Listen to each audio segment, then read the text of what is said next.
I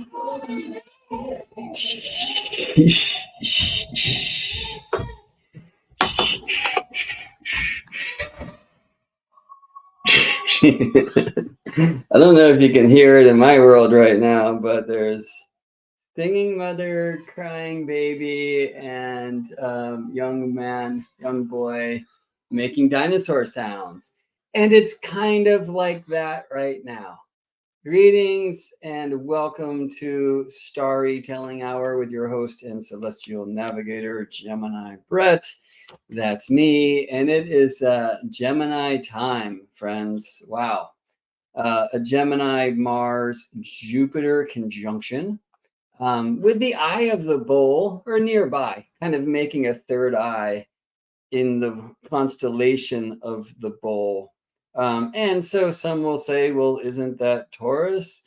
Constellationally, yes, I prefer to use terms like ram and bull for constellations, so I can reserve terms like Aries, Taurus, and Gemini for signs. This is the place where the path of the sun, the ecliptic, most norths from the equator, the plane of our daily rotation, where we find the definition of the cardinal directions, the cardinal signs, and I could go on and on about the directional zodiac. But very importantly, if there wasn't enough confirmation that this zone of ecliptic longitude is indeed Gemini, as I was taking this photograph, a plane flew through. And so you see Mars, who is the smaller and redder one, what looks to be above,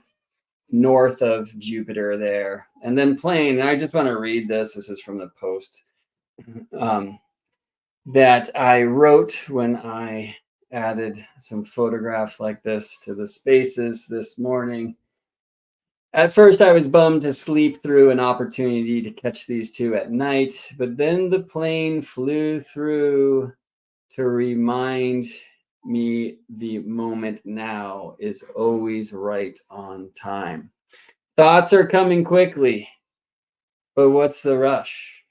We can't possibly choose every option that flies by, but we fear the fear of missing out. FOMO. Are you experiencing doubts? Welcome to the Gemini mind. All right, so Mars catches up with Jupiter and Gemini today. It already happened a few hours ago.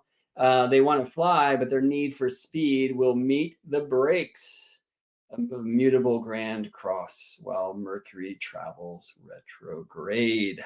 So it's a subject of StarryTelling Hour today. We're going to tune into this current grand cross of Mars and Jupiter in Gemini with Venus in Virgo, Pisces Saturn on the squares, and momentarily an out of bounds Sagittarius Moon zooming through to create the grand cross. Now, so that this isn't trapped only in the moment today, because I would like for these StarryTelling jams to apply throughout space and time. So wherever you live, on whichever planet you are, because creation creates 12s, creates in 12s, there is a 12 sign zodiac, whether it's a planet or a moon or a star. And Gemini is the one that brings us to the northern extreme. So let's just talk about the mutable signs and what a mutable cross might mean. We'll even take the planets out of the consideration for now, and we'll just talk about a great square or a grand cross between the signs of Gemini, Virgo, Sagittarius, and Pisces. All right, this is something that we do together. So I'm asking you, chat, please share with me what is one word in the astrological vocabulary that these four signs, Gemini, Virgo, Sagittarius, and Pisces, share. What word do we use to describe this set of four, this quadruplicity?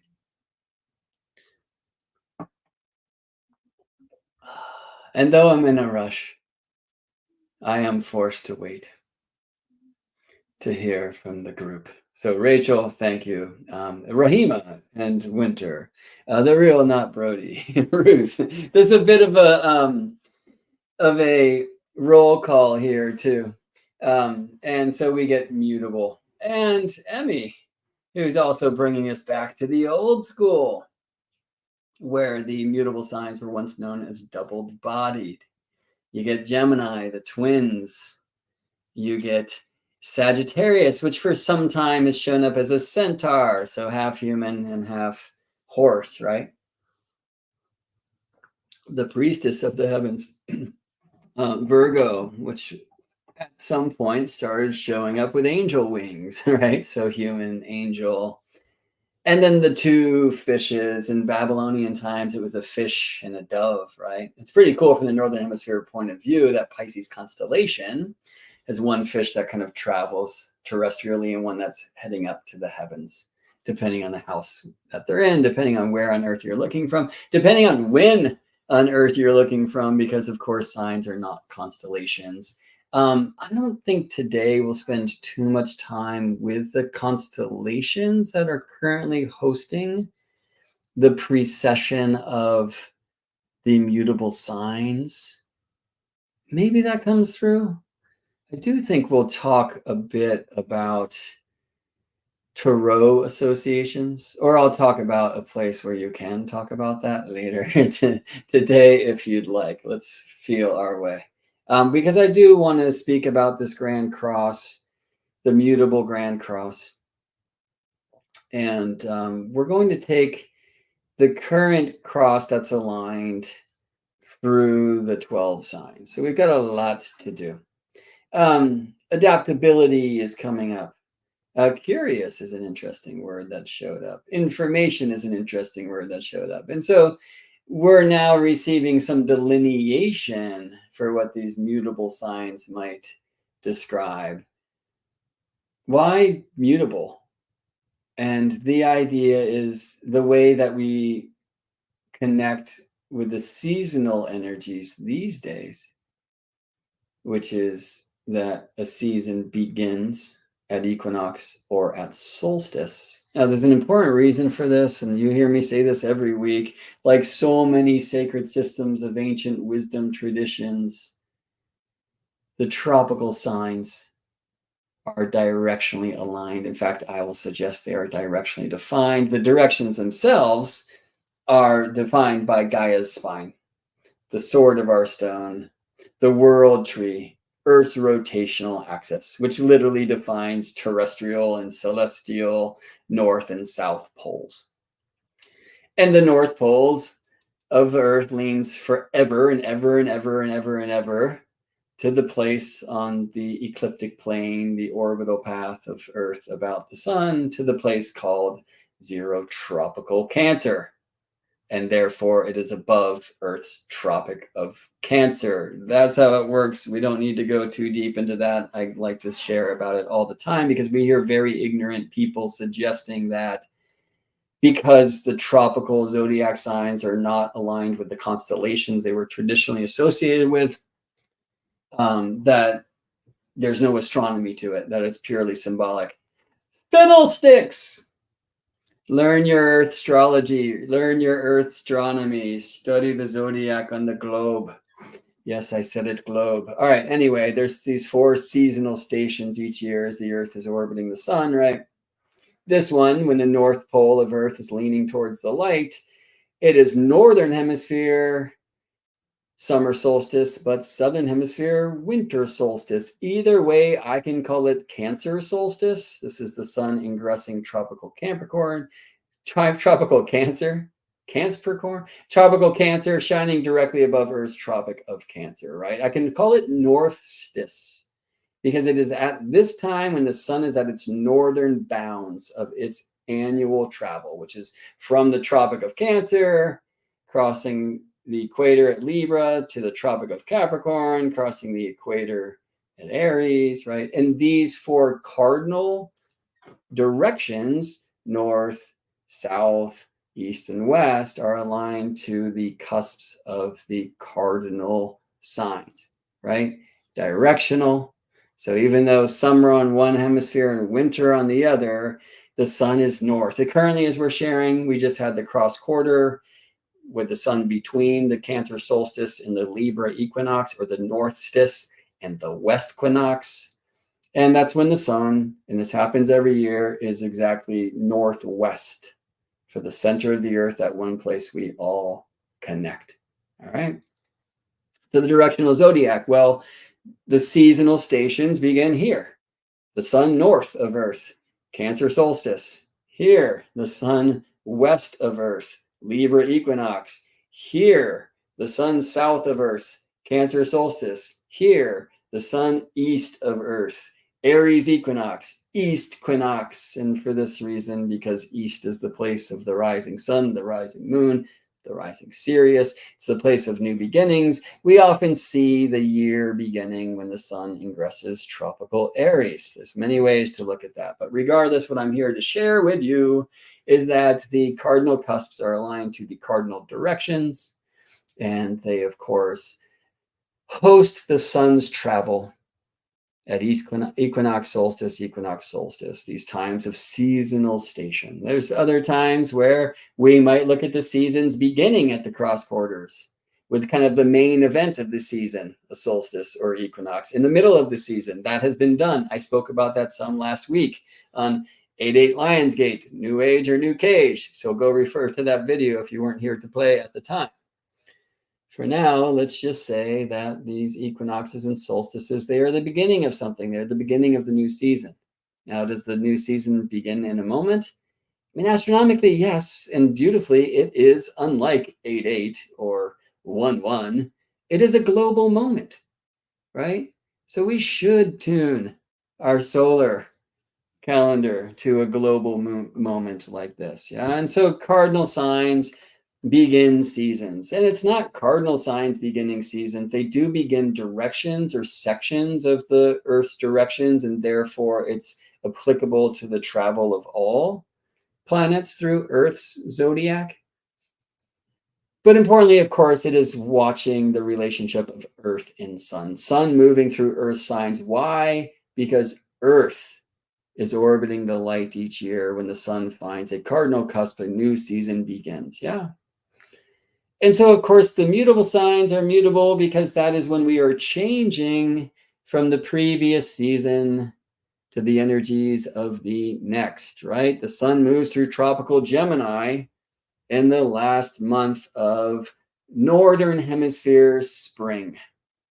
Southern Hemisphere fall. Let's, especially if we start in this Gemini space, always opposite, that there are two sides to every story. And who teaches that better than the Earth with her two hemispheres in seasonal opposition? Yes, the tropical zodiac is not seasonal. It is not constellational. It is directional, and the directions are global.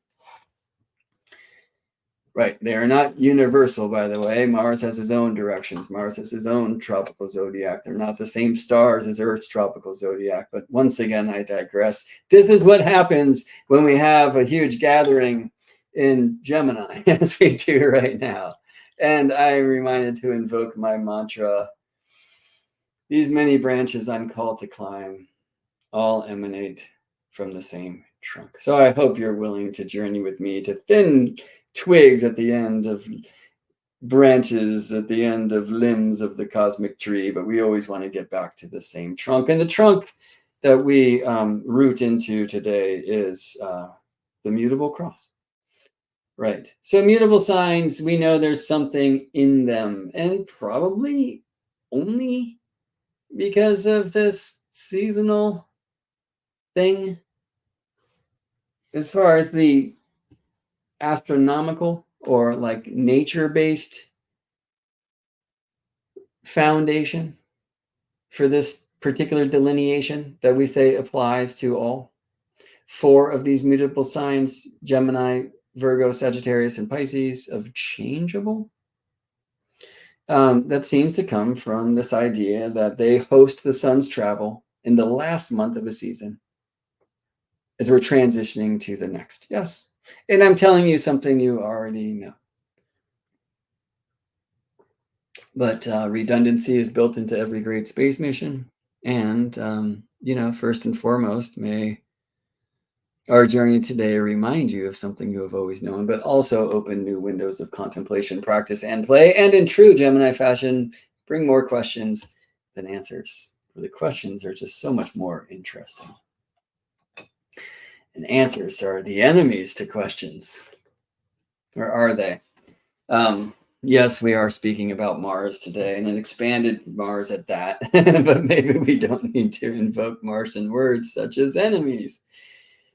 What would be another way to play with that particular polarity?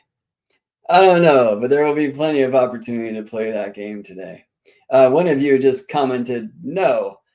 I have no idea what that means. So please, if you would like to participate and would you like me to participate with your participation, speak in full sentences, because there will be times when I get to check in with chat in the many places it is currently happening.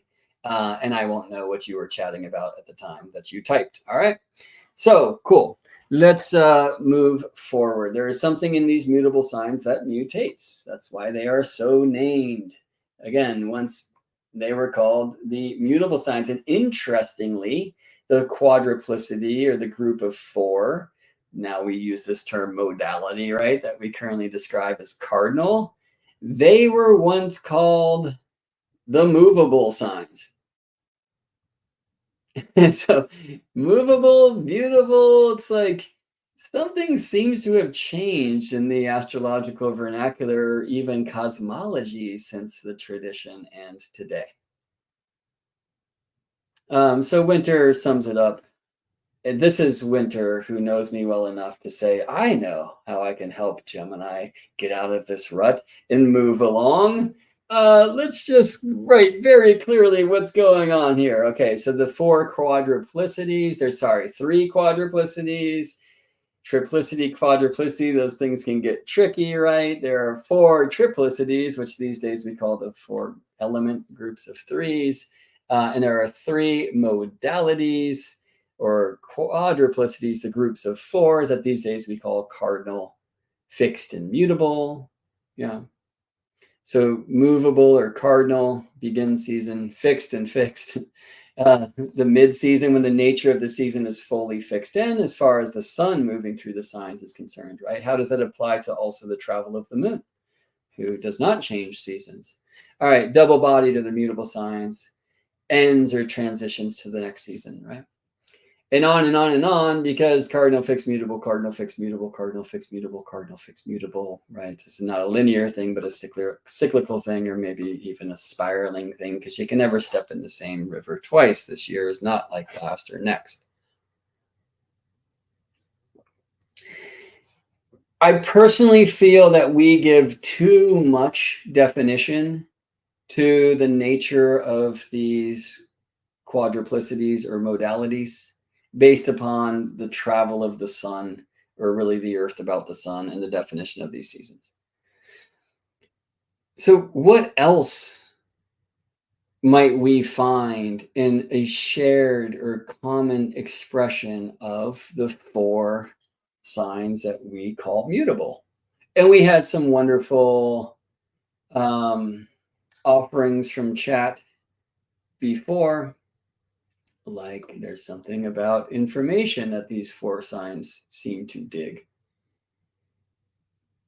But you always find at least one of the four when you're looking for words to describe the entire modality or quadruplicity, a group of four. That it's like, does Pisces really gravitate towards information?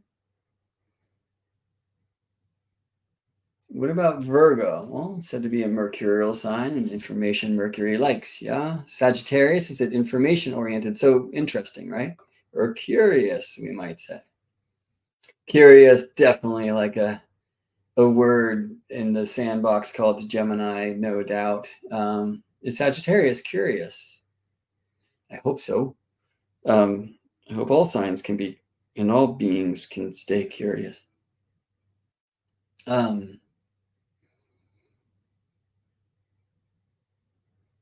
Adaptable. Sagittarius adaptable. Is Virgo adaptable? I hope all signs and all beings will be adaptable, flexible, changeable, right? Mutable. Is Virgo flexible? Sagittarius flexible? Interesting questions. Does Pisces sometimes feel too flexible and changeable? Well, Saturn traveling through that sign might help. Yes. So it's, when you get into the elements, it's a little bit easier to find something in the triplicities upon which all signs agree. There's something in the 3 water signs of Cancer, Scorpio, and Pisces that seems very emotional, very connected to that spirit of the water. Oh, wait, spirit of the water. That's a term that I use for Pisces, whereas I think of Scorpio as the art of the water, the art of the heart, cracking open the authentic human heart, following our own passions, desires, and excitements, because fix yourself to fix the world. Cardinal water, Cancer, I see as like giving the water, other, right? My baby. Mutable, all the world's babies are my babies. In fact, they are me, Pisces, I am your, and your, he is she, and something about a walrus, right? Yeah, so where I first studied, which was at then the Shamanic Astrology Mystery School, now the Turning of the Ages Mystery School, Daniel Gemario taught these 4 as, and I mean the mutable, as the service to spirit signs. Now, I would like to know that all things are in service to spirit. And I kind of came up in some of the New Age teachings around you're either in service to self or you're in service to spirit. The world is splitting and you're either selfish or you're interested in like kind of fully giving yourself away. So choose right. It's like, oh no. And that's a nice thing about triplicities is like there's actually always 3. So is one the middle way? Maybe. It might be that each of them are the middle way between the others too, and it gets tricky. But what I learned was that the mutable signs are the service to spirit orientation, that the fixed signs are service to self-interest, and that the cardinal signs are householders. And I was like, wait, what? Well, so in the like Indian tradition, I mean, maybe I should say more like Hindu, like householder is like a thing. It's like a spiritual path, right? It's like the marriage, parent path, which is a temple. It's like very important for us to remember, especially when we might choose to, we might feel called to just go climb the mountain, meditate, and reach transcendence, but we have responsibilities. We have things to do. The babies won't survive if we just leave them in the woods, and so sometimes like our path is more oriented towards, a more material realm. And I don't mean just buying and spending. I mean, like, matter matters. And there are things here and the commitments and that. Yeah. Well, most of us in the West, like I'm among these, haven't really heard of this idea of like the spiritual path called householder. And so then Daniel started bringing in this term called tradition keeper and feels that that's what the cardinal signs, Aries, Cancer, Libra, and Capricorn are about. I saw that like the way to kind of complete this image of service to spirit, service to self-interest, which by the way, being a card-carrying Scorpio, I chose to and choose to express as service to self-growth. And again, then later found myself to a mantra actually from a not astrology teacher called Neil Kramer. That fix yourself to fix the world is the fixed sign mantra. But they're going to do this according to the element of their kind. And we're here to talk anyway about the mutable sign. So this idea that The mutable signs have this spiritual orientation. Well, what does that mean? Or service to spirit orientation? Or I just like to say that they are the spirit of the element, whereas the fixed signs describe the art of the element, and that the cardinal signs describe the science of the element, right? And that doesn't mean that, like, Cancer, for example, is meant to be a scientist. Although, frankly, we see that often. Strong Cancer in scientist charts, especially the ones that I emulate. But I mean, like, the science of water is to water stuff to help it grow. Cancer. Whereas the art of water is the deep, authentic experience of and expression of passion, desire, excitement. Scorpio.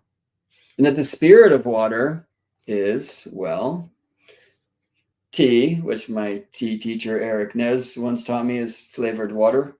And look, there's a lot of beautiful earth that's contributing to this particular flavor called pu'er, from the Yunnan province of China, and more directly from my friend Kirsten. Mountain forest, aged show pu'er. Check out Jade Frog Tea. Kirsten's awesome, and he could use some help right now. And he is selling some of his amazing tea collection. But regardless, this is water, right?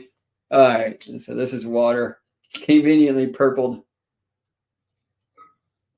Well, the water connects all things and explores some of the teachings, you know, the secret messages in water and the like, the work now of like Veda Austin, for example.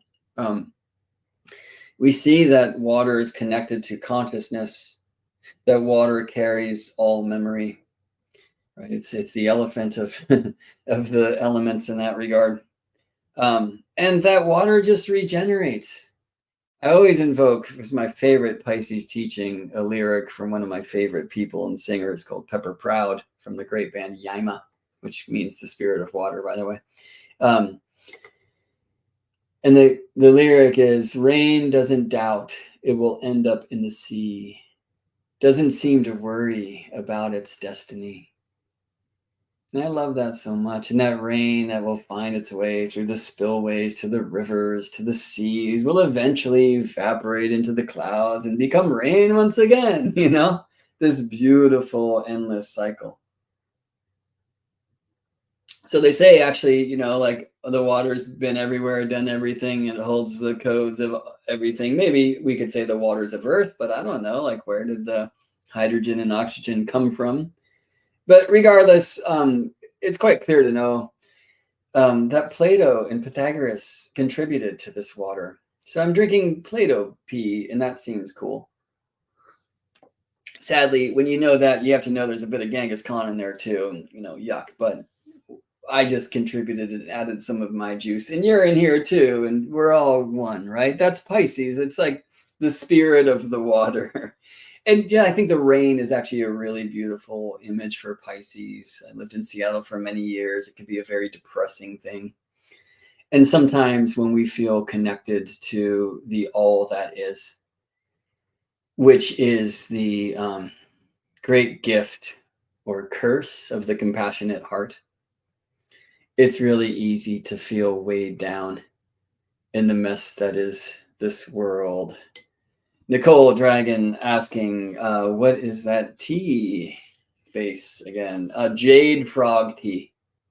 Kirsten Brewer, beautiful man, been through the wildest time. I mean, was like almost murdered on the street. Sorry to get all heavy right then, but we were just talking about heaviness, I think. He wasn't healing from it the way he should be, and they found like really advanced cancer, gave him, you know, not long to live, and he defied all odds and has come through that, but it's come through like in a great place of economic challenge. So if you want to, just speaking of Pisces, give some love to somebody who could really use it, go support Jade Frog Tea. You will find them online.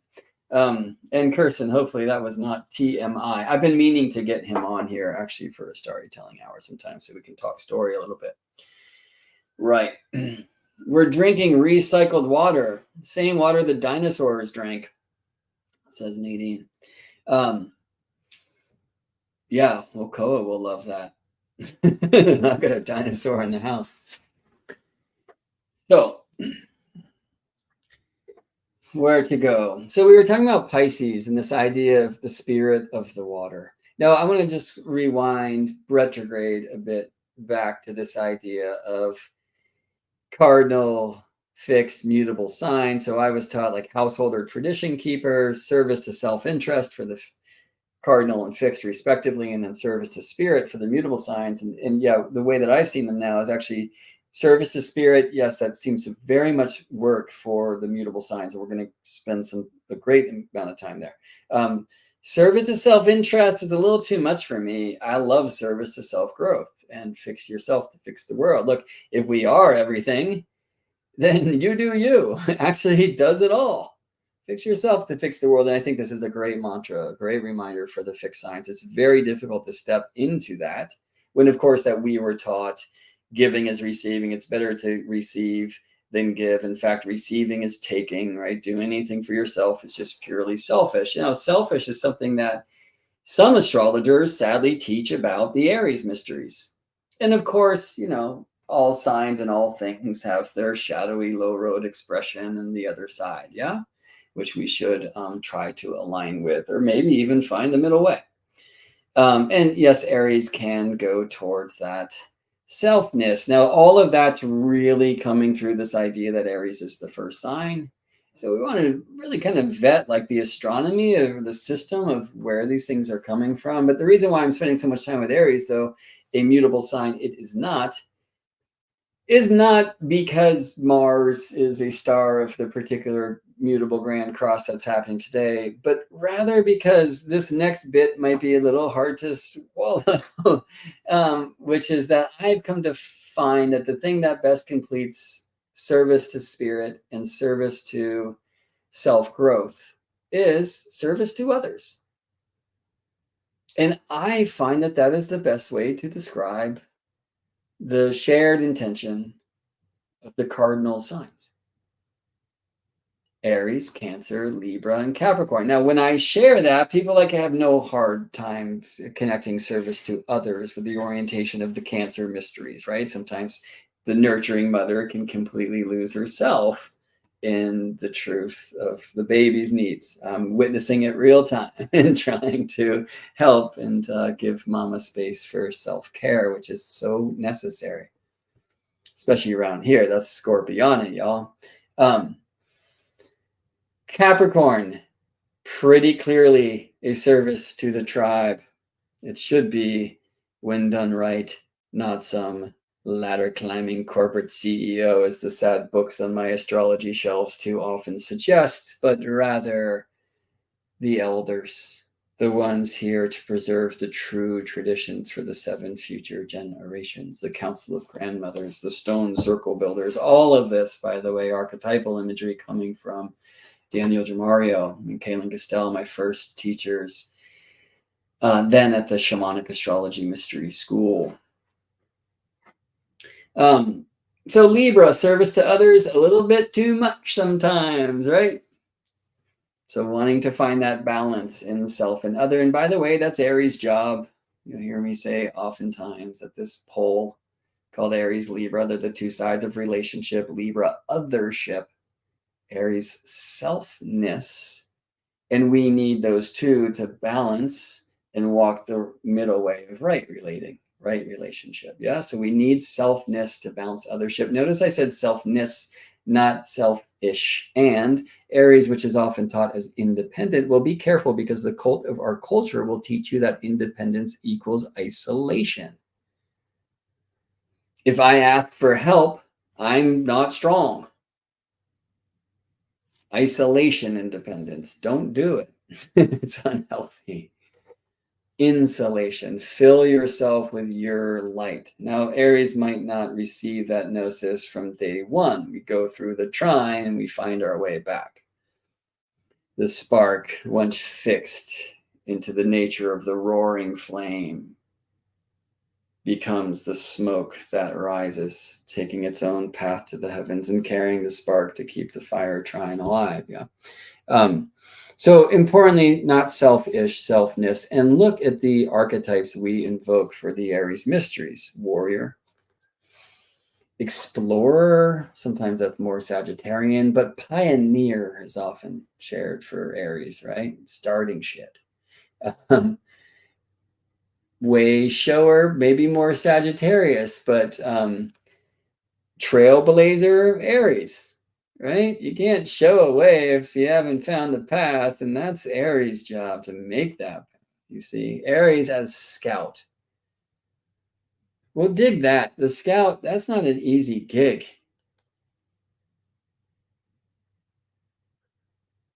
Her name often left out of the history books.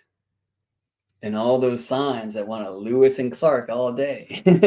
Well, how about the one who was ahead of the pack to make sure it was safe, and subjecting themselves to the arrows that might be flying or whatever it was, right? The adventurer, the one who's first, right? The warrior. Well, there's obviously ways that we can do warrior that's way out of balance. Yeah. But sometimes you got to fight the good fight. Why? Why ever? And that's a good question for this current mutable Grand Cross. So I promise we're getting there. We are there. I got a plan.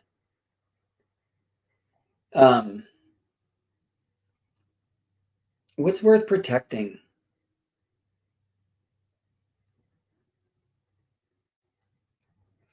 And that thing really comes alive when baby's in the arms, So I think really importantly, when done right, these images we invoke for Aries, they're not about self, they're about other.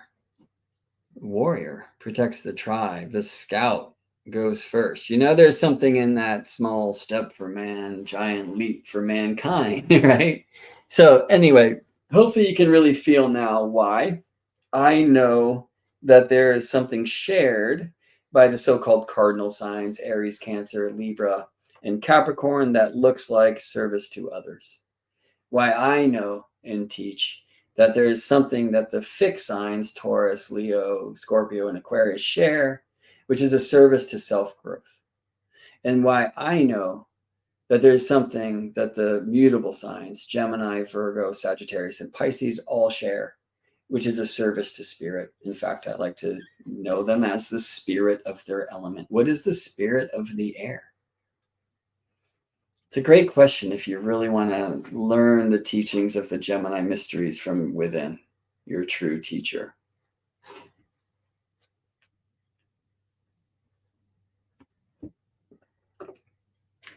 Winter revealing parts of my own chart.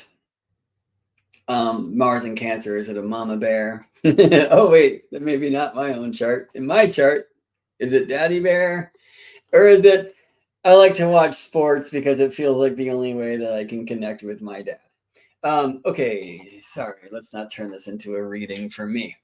Maybe, though, I will put my chart on the screen at some point because we want to do an example and take this mutable Grand Cross through the signs. We could do that without planetary beings, but I will first talk about mutable Grand Cross by speaking about these 4 signs that share this common theme of a service to spirit. But why square? We'll then bring the planets and the current cross into the mix, and then we'll take a journey around the world to invoke different spaces that are meant to experience this particular Grand Cross in different ways. There's a lot to do. But before we do, that would be really helpful if you hit the like button. If you know that there's people that you're like, hey, like, you should check this out right now. Like, these are the things we talk about. You have a lot to contribute. Come on in. The air, water's nice. Or was that the air or the earth or the fire? Share the video around, whether you're watching this live or in a time that I currently perceive to be the future. That really helps the work. If you feel like you're receiving something here already and simply want to give a little something back, I'll tell you how you could do that. And I'll remind you again at the end, I did just have a baby. She turned 8 weeks old on Sunday, or did she? She's been meaning to write a post about time and the many different images for months, but that's a tale for another time. Maybe next week. Anyway, you can see just at the very top of this frame a few links. One is geminibrett.com/sessions. That's where you can book a reading with me, and the best way to support my work. I've just become a professional astrologer that's now a dad of a baby and trying to figure out how to provide and all that stuff, and I'm freaking out. So please help me out. Book a session. geminibrett.com/donate is a place where you can buy me a cup of tea from Jade Frog. Or geminibrett.com/constellations is a place where you can join the School of Earth Astrology's membership community. We have tons of folks there, many of them kind of holding space for when they will have time to come and play. I know it's like that for all of us right now, probably more today than at any other time. But I hope you'll come and check us out. We're still offering the maiden voyage price of only $16 a month at Constellations. There's a teaching every week. I offer an astrology teaching on the first Saturdays of every calendar month. Phelan Shiva once a month, including this afternoon, evening, depending on where you are, 4 p.m. Pacific time today, Wednesday, August 14th, 2024. Phelan Shiva will be leading a Leo-focused Astro Tarot correspondence jam in Constellations. Be a wonderful place to come and play if you enjoy these two systems of astrology and also tarot, and see how they interface. And we might spend some time there today. Amala Hall, who's been here on the show, leads an astro herbalism class every month, and she will be doing that next week on August 21st on Wednesday. She is amazing, and we've been learning so much from her in that space. And then Alyssa Luna of In the Moon Den leads in astro earth astrology practice. An astro embodiment astrological practice every month. Amazing stuff. Yin yoga, pranayama, qigong, just a really beautiful blend, astrologically informed and expressed. It's amazing. And then we have community discussions, like regularly scheduled right now, Friday mornings and Friday afternoons Pacific time. We're going to open a different space. We just want to continue to play because we have members from all over the world and different time zones and that. Anyway, we've been really having some wonderful time connecting in there. And, you know, when we are called to this astro study, it can be really lonely, right?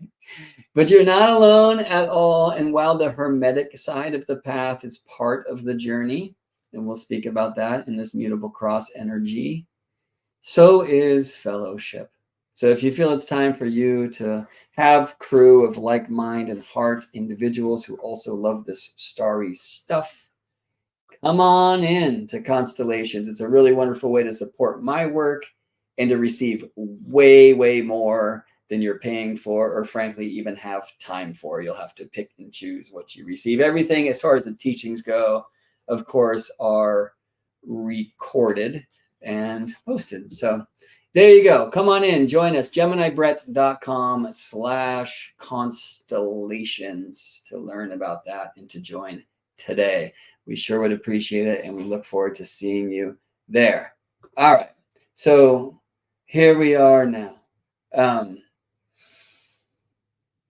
Mutable cross. So definitions I've offered so far are that these four mutable signs of Gemini and Virgo and Sagittarius and Pisces have this shared thing. They have a spiritual inclination. Of course, that's not going to open for all, and we should talk about how these operate in the so-called real world too. They are the service to spirit according to their own element. So Gemini, right? The spirit of the air. What is the air? Virgo, the spirit of the earth. What is the earth? Sagittarius, the spirit of the fire. What is the fire? and Pisces, the spirit of the water. Well, what is the water? And if they all share this thing, then why are they in so-called hard aspect? I prefer to say activating aspect, or in kind of challenging relationships with one another, which is something that we teach in astrology about the opposition, traditionally taught as the Saturnian aspect, and about the square, traditionally taught as the Martian aspect. Right? Well, activating, they help us manifest, but it tends to happen through tensions. The oppositions can pull us apart or put us back together. So if they share this thing of service to spirit, then why would they want to fight about it or have tension about it? Well, probably the air, Gemini, the earth, Virgo, the fire, Sagittarius, and the water, Pisces, have different ideas about how you should start this thing or do this thing. I said start this thing because it's like, well, where should we start? Right? There's no beginning to a circle. Some would say Aries. Well, why? Because it is due east of the center of the earth, actually the Pisces Aries cuspis. So maybe we should start with Pisces. We kind of accidentally did, but you know what? I'm seeing a plane, y'all. And this was an amazing thing. I was kicking myself this morning because I went out there and I missed the opportunity to photograph these folks, Mars and Jupiter, connecting in the night sky so I could show the stars. And that reminds me, I would like to just at least show a couple pictures because we will start with Gemini. Because what inspired this transmission today is looking at this Mars-Jupiter conjunction, which, by the way, happened at 8:21 a.m. Pacific time today, Wednesday, miércoles, Mercury's Day, August 14th, 2024. Christopher just signed up for Constellations. Nice. Christopher, welcome to this asterism. We are so glad that you are aligning your star with ours, and I very much look forward to seeing you in some of the study groups or maybe even tonight in Phelan Shiva's jam. And by the way, there's some good shorty links to bookmark geminibrett.com/star people. We'll get you to the general page in Constellations where you can review all of the recordings that we've put up. I have like 30 hours up there of astrology teachings. And then geminibrett.com/star meetings. We'll get you to all the Zoom links and the schedules there, okay? So glad you're there. Christopher, thank you so much for signing up, for supporting the work. Super helpful. I can't tell you how much I appreciate it. I'm really looking forward to spending some time with you there and looking forward to you meeting some of the other stars of this celestial crew. Right on. All right. Let me show you another picture here, friends. I'm just looking through the jam. So I was able to get out yesterday, early morning. My daughter Maya was named for one of the Pleiades. And of course, they have starry representations in the sky. And I often give mom a little release by bringing Maya out in the morning, take her for a walk. And I love to let the Pleiades shine on her crown. It's like a thing that we do. And lately, that means she's going to get a little Jupiter, too, and some Mars.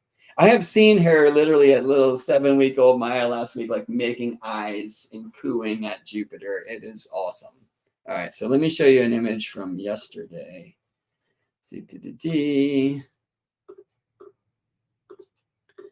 Buttons here.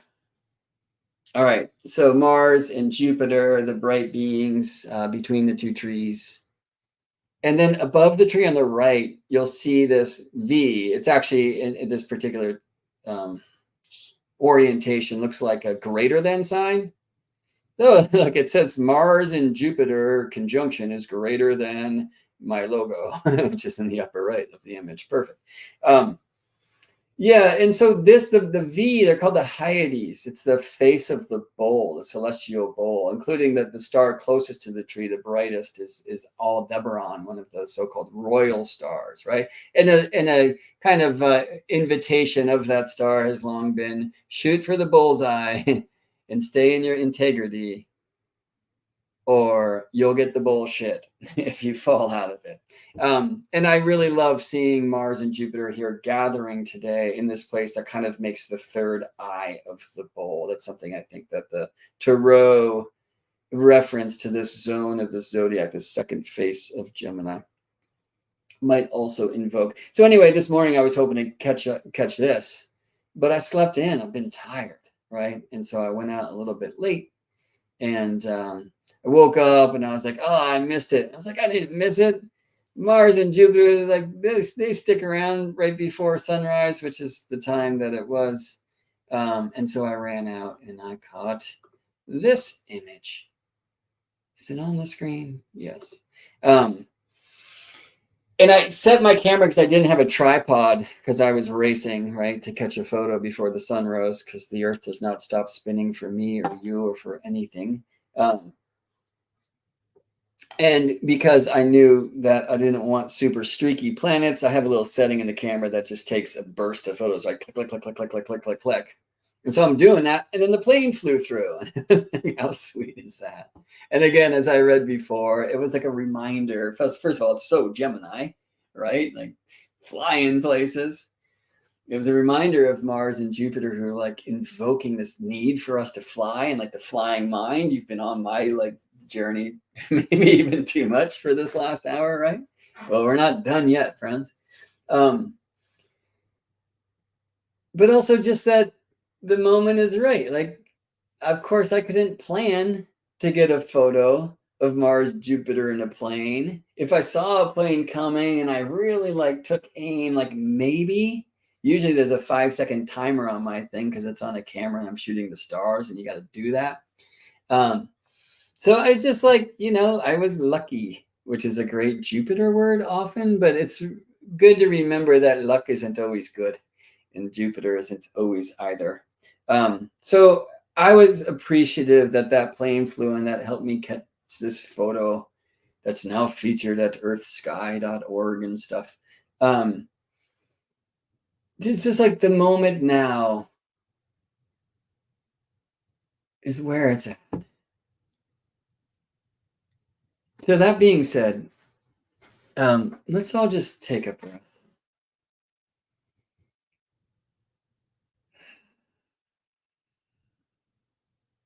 Okay, enough of that. That's Gemini's opinion. Virgo is like, oh, good. We need to do about 1,000 of those if we want to actually get there. What does Sagittarius say?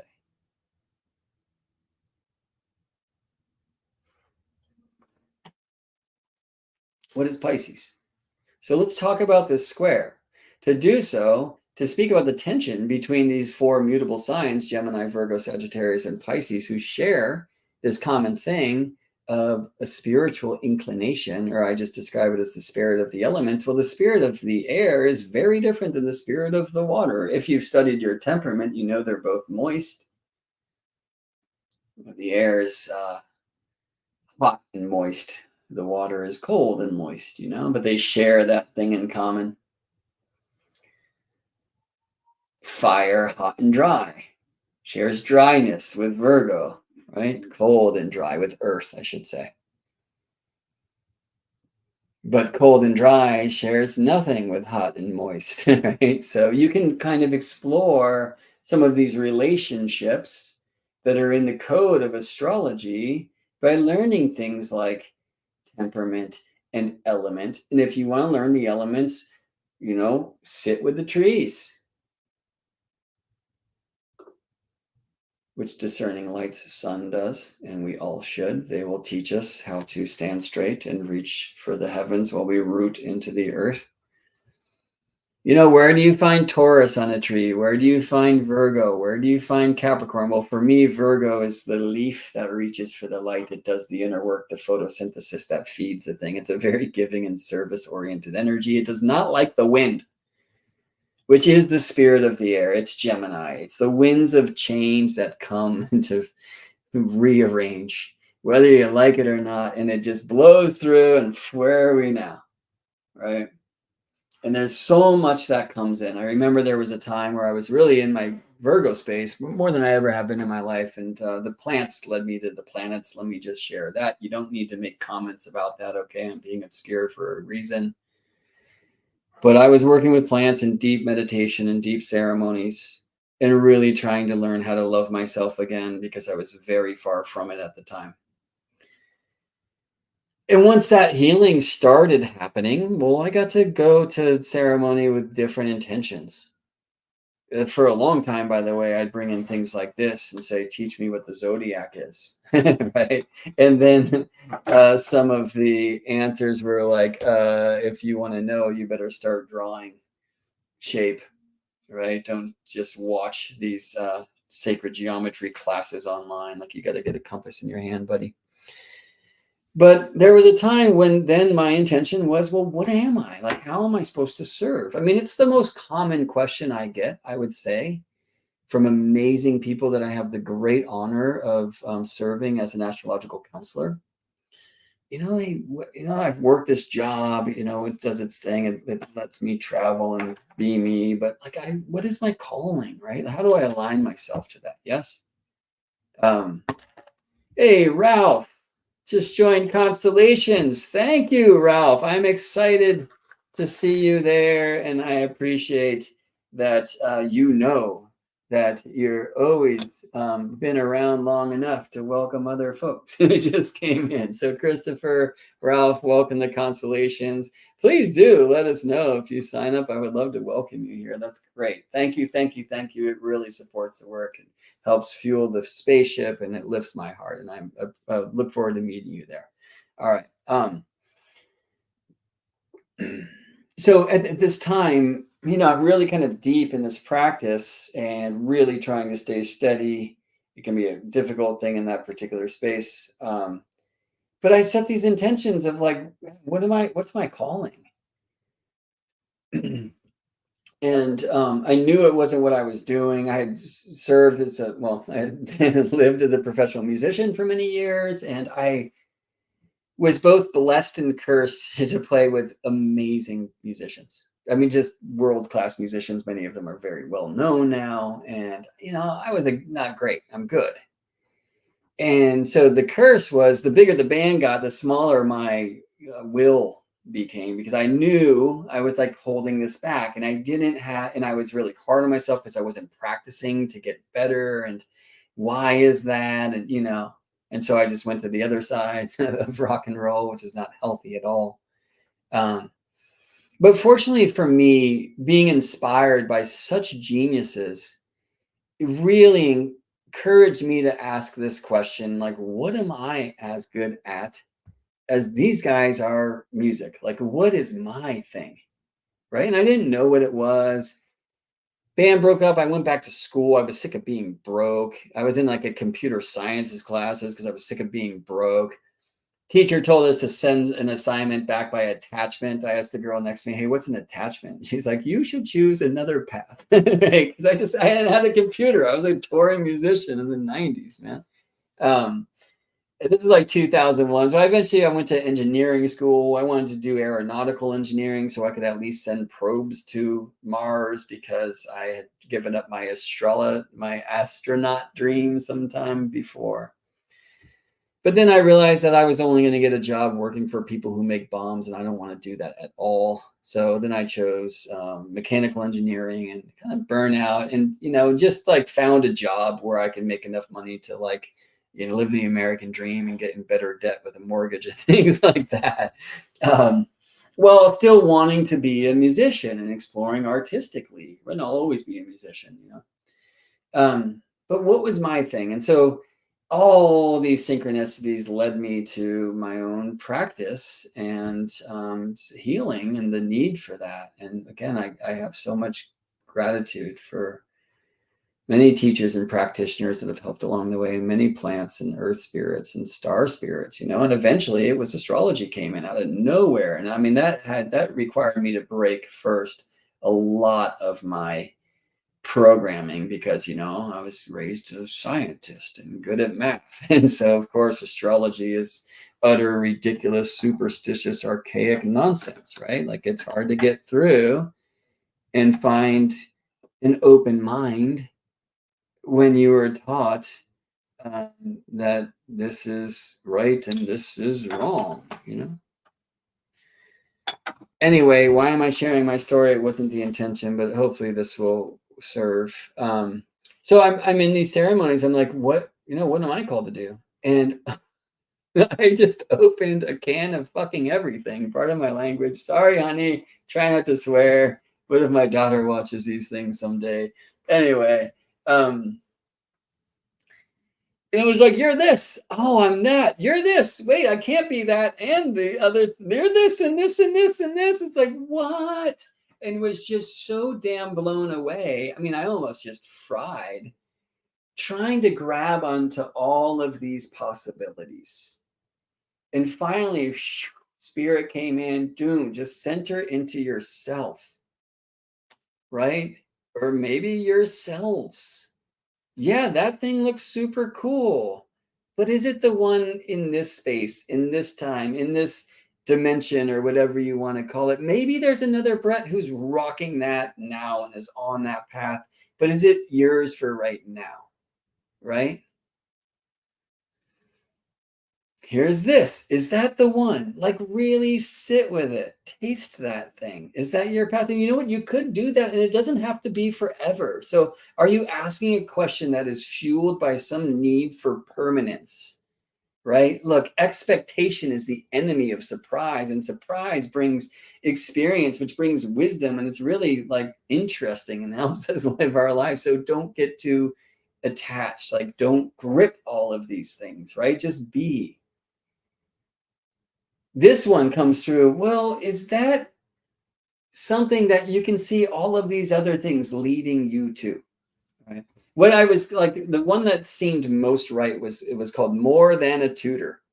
Because yeah, it was like the first time I ever experienced myself as a healer was tutoring adults at community college. I had gone back to school and I saw a sign up, math tutors needing, like, I'm good at math, like, let's go do that. And it was mostly tutoring math with people who were older than me and were really stuck, you know, in a place you could just feel it. It's like, oh, this woman, like, wow, she couldn't add negative numbers.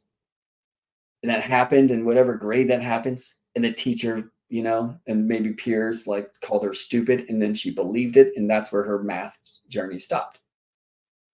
And it took me months. This is a particular woman I'm actually thinking of, to find out how to describe how to add a negative number to a negative number in her language, in her way, in her wiring.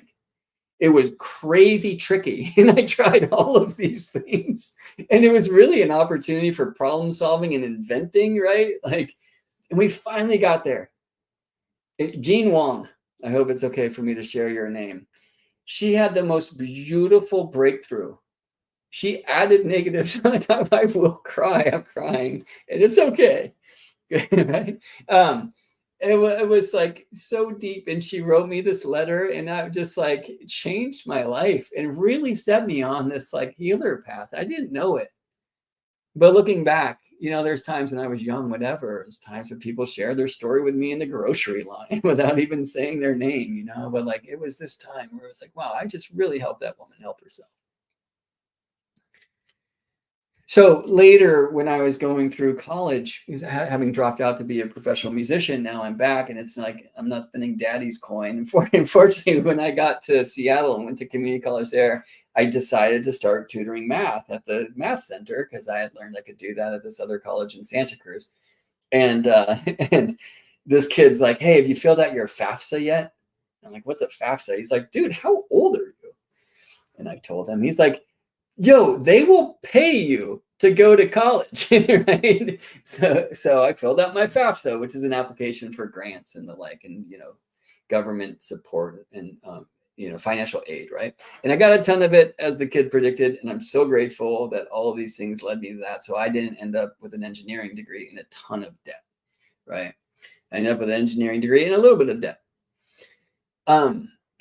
So why am I sharing all this? Because then also to help myself like get through college, right? Like a job that I worked, valet, which had happened in California too. But then I started a tutoring business where, I mean, it was mostly like helping motivate high school kids to actually do their homework, because they had already awakened to school as lame and they're not teaching me the things I want to learn, and why should I do it anyway?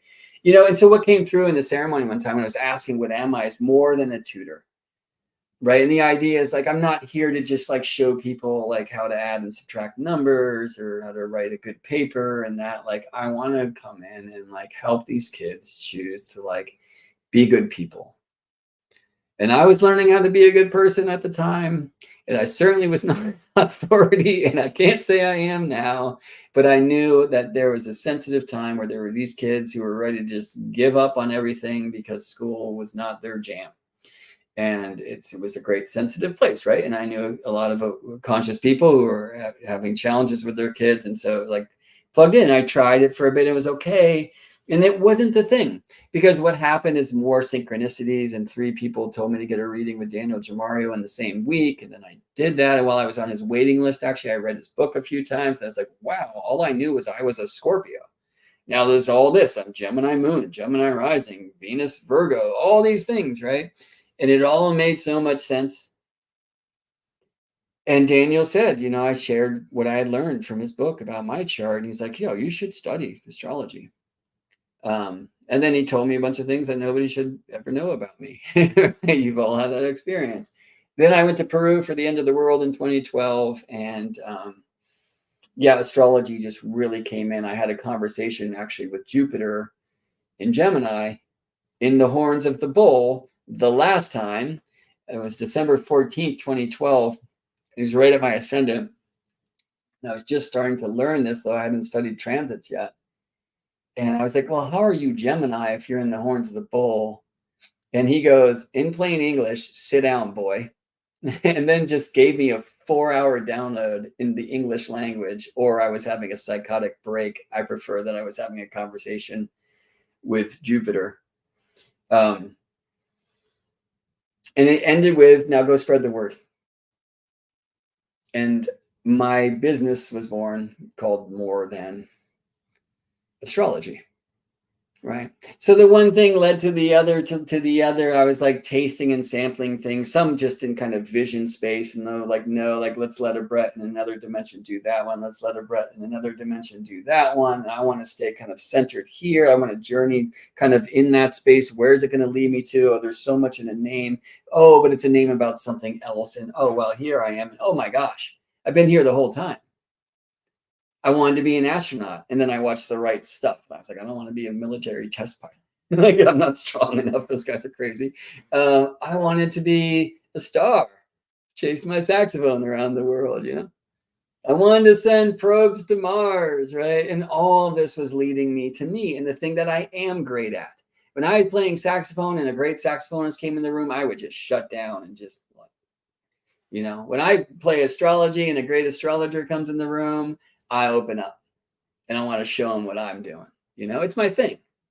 And my heart knows it, at least for now. And I don't stay so attached or permanent to the idea that something else can't come in, right? So why did I turn this into a thing about me? Because it's my story that helps me in a way convey a particular experience of this mutable cross. So let's get into that now. So Gemini is the spirit of the air. It's the winds of change. I took a picture of my daughter, massively Gemini, Mercury, Venus, Sun, and Jupiter in Gemini. And on the changing table over here, every day I say, we're going to go read the paper. Well, she reads the same paper every day. Selena, I'm wondering if you gave us this book, because we got so many cool donations for baby from really wonderful folks, many of you included. And somebody sent us some clothes, and the box of clothes also had this like crinkly paper book, you know. I gotta get it for you. Hold on, I'll be right back. Hey Maya, can I borrow your book, baby?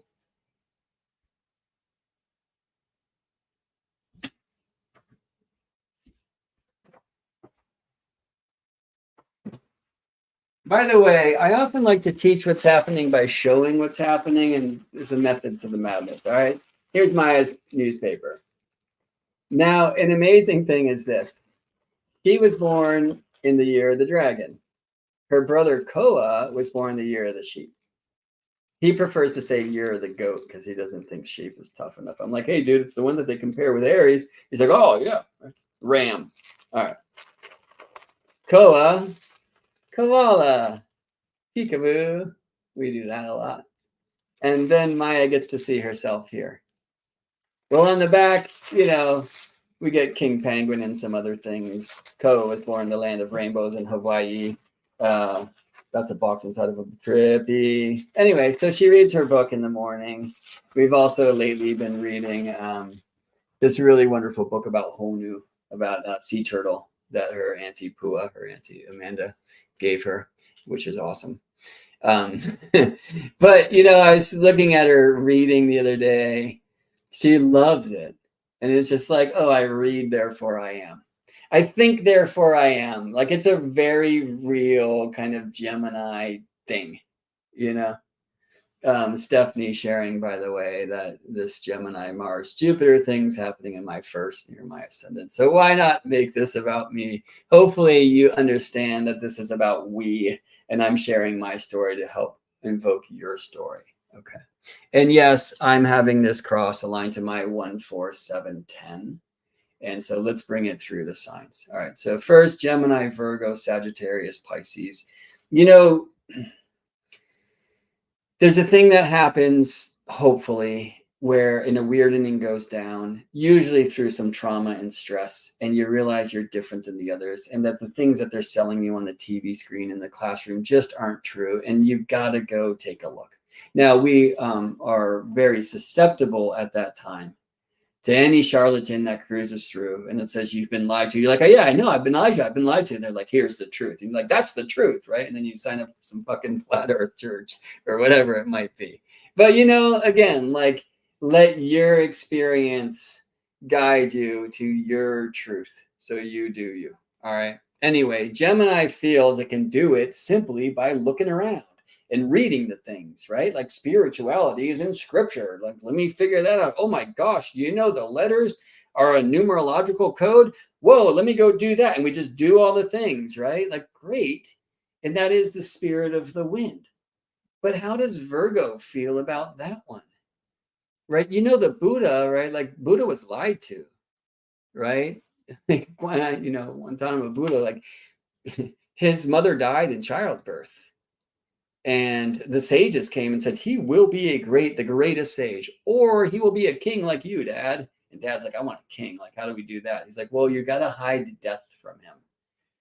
And that happened, right? Like his dad, the king, would have people pick up any fallen leaves so that he would have no concept of death. Do you think he was told about his mother who died during childbirth then? Right. And he like lived a life, right? Like had wife and kids. And then he found out about death and he was like, fuck, I have been lied to. Sorry, Maya. Like, not because I lied to you, but because of my language. Like, you know, like this whole time, and he just jumped the wall and he was out and he had to go find the truth. If there's death, then what is life, right? Well, you can look around and you can like conceptualize all day, like in the Gemini vibe. We love to do it, but eventually you're going to have to practice. You don't want to, right? Like, you know, like to find your own voice as a saxophonist. This is an adventure that I'm on. Like, find the people that you love. Find your Dexter Gordons and your Wayne Shorters and, you know, whatever. But like, you got to practice. Like, if you want to learn to play like those cats, you got to learn to play like those cats. That's not something you can do in your mind. You got to play your scales, Jack. Right. And for the Buddha, he realized, like, on this spiritual journey, like, he was going to have to, like, spend some time there in it, you know, not thinking about it, not looking for it, doing it. Right. And so he found his way to this, like, renunciate crew where they were doing pretty heavy things of personal torture, right? And for him, it was starvation. And it's said that after 4 years, he got himself down to 4 kernels of rice a day. It's interesting, those 4s. And so this was the starving Buddha period, right? And that wasn't it. That didn't work. Well, yes, it did. It was a necessary stage that then brought him to the next, which was to go journey, to go seek. right? But in a different way than like all the things, right? Now he was here, he was on a path, and he was going to go look for that, right? And he eventually sits beneath a tree. And what happens? He found transcendence, right? He found the thing that you already are. And that's why I wanted to share in my own story, like when More Than Astrology came in, it was like, oh, right. And all these things have been leading me to that. I just had to get through my disbelief or my rigid belief, actually, and let my path lead me to now. So Gemini, like spirit of the air, what, who, what, when, why, how, who, Gemini, Gemini, how do you do, right? It's like all the things, like give me the information, right? And it can be information overloaded, especially in the particular cross today. Yeah. Be careful with it today. And especially in the scene now, right? You want to get divided by truths that are completely contradictory? Turn on your TV. They got that for you, friends. Go drink some Coke and then drink some Pepsi. Right? Have y'all seen that Thug Life thing where the kids like Coca-Cola glass, Pepsi bottle, and he drinks Pepsi from the Coke glass and he's like, I don't give a damn. That's my favorite political commentary possible in this time of crazy, contradictory. These people are lying. Those people are lying. And then you're like, wait, they're all lying. Oh, well, that's going to level you up. But where do you get? Into a whole nother level of the mess. And is it this or is it that? You know, it'll tear you apart, right? So we have to be careful. And when you find something that smells right, then sit in there for a bit. And also give yourself the permission to leave once it's done. That's a really wonderful thing about leaves, you know? Like they too will fall and compost. So the Virgo thing is practice. Pray, I might even say. And that's not going to happen for those who don't have, you know, that tendency. I used to think pray or words like God were, you know, the enemy of science and truth, you know. Remember the first time that a teacher of mine said, this is a gift from God. We were watching the most powerful hailstorm. And I heard that word God for the first time and it didn't sound bad.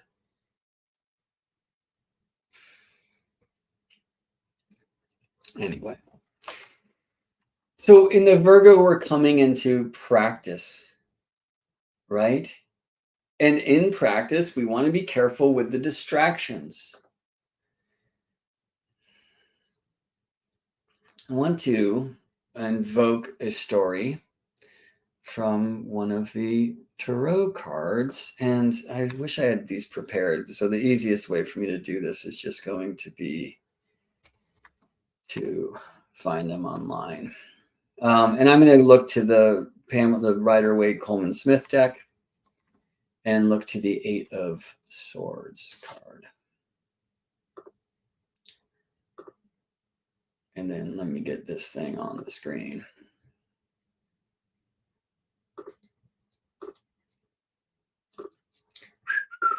Buttons, buttons, buttons. A Brett within a Brett within a Brett within a Brett within a this. Right. Okay. So the 8 of Swords. What do you see?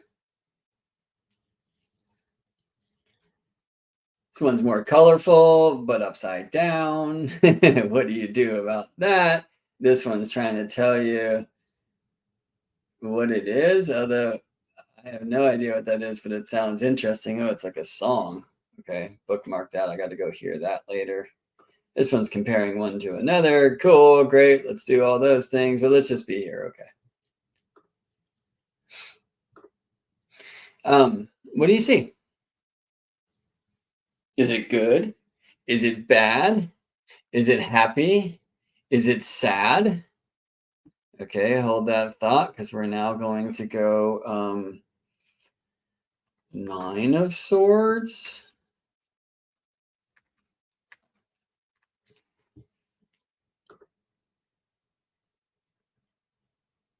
Wow.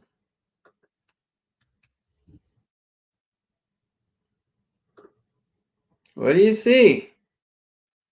Do you notice the zodiac in the blanket? Do you notice this guy stabbing this dude in the woodcut of the bed? Star that some associate, or card that some associate with grief and anguish. What do you see?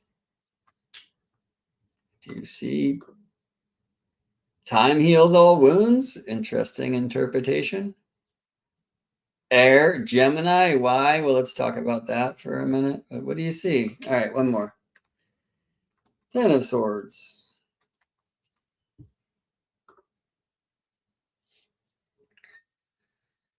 What do you see? And why am I here? Actually, no, let's do some more. Let's go Nine of Pentacles. Do you notice the Venus glyphs on her gown? Or are they flowers? What do you see? How about the Nine of Wands? What the heck happened to this guy? Is that style or a bandage? What do you see? Nine of Cups. Why these? What is this guy about?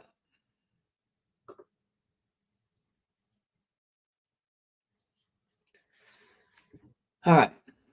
So many of you will know why I'm invoking those. And this has to do with a correspondence between the minor arcana of the tarot and the faces, or the decans, the 10-degree divisions of the zodiac. And the way this works is the cardinal signs have correspondence with the 2, 3, and 4 cards of their element, where cups are associated with the water, and swords with the air, and pentacles with the earth, and wands with the fire signs, right? And the cardinal signs 2, 3, 4. So when I say 2, 3, 4, I mean the first 10 degrees of a cardinal sign, the 2 card, the second 10 degrees, so 10 to 20, the 3 card, and the final 10 degrees of a cardinal sign, 20 to 30, the 4 card of the tarot, right? So if you have something at 15 Cancer, that's associated with the 3 of Cups, 2, 3, 4 cardinal, 5, 6, 7 fixed, 8, 9, 10 mutable. All right. So when we have a mutable cross like this, where all of the planets involved are in the second face, or the second 10-degree division, the second decan of their signs, which extends from 10 to 20 degrees of the signs, in this case, mutable signs, they're going to be associated with the 9 card of their element. Okay. So Mars, Jupiter right now, aligned in the second face of Gemini, which corresponds, at least since the time of the Golden Dawn, in card decks like the Hermetic Tarot, the Rider-Waite Tarot, the Thoth Tarot, Crowley's thing. The second face of Gemini, the 9 of Swords.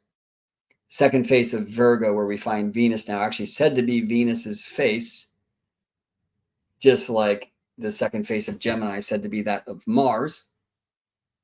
The Venus is in the place associated with the 9 of Pentacles. The moon is in the place associated with the 9 of Wands. Saturn's in the space associated with the 9 of Cups. Let me check the time. We're going to get into those images a bit. But first, we haven't really finished our trip. So Gemini, I'm going to find the truth in all the books and the words, right? So, you know, I read, therefore I am. There was a particular retrograde of Mercury in the sign of Virgo, which is happening now, some years ago, where I was out walking in the woods and I was trying to think what I wanted to give up so I could align with my attention of getting closer to like astrology. And I found this bark, this madrone tree that had peeled and fallen off quite naturally. And I was like, you know what? I'm going to read that. I'm going to read that book for this retrograde. Like that's my thing. Right? And I just read every morning. I would get this bark out and I would sit with my tea and then I would just read this bark.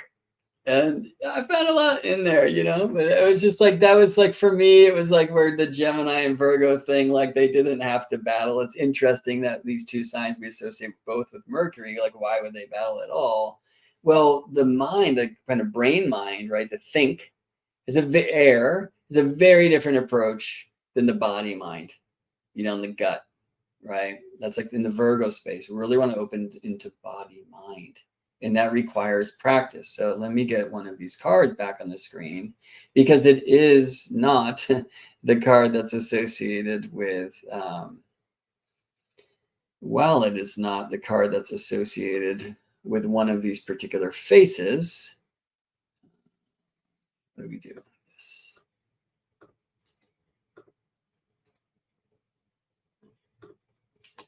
I think it really works for some of the Gemini and some of the challenge of this current square. Okay, so this is the 8 of Swords. It's associated with the first 10 degrees of Gemini. It's actually traditionally associated also with Jupiter. So they say this is the card of Jupiter in Gemini. And I believe it's the card of meditation.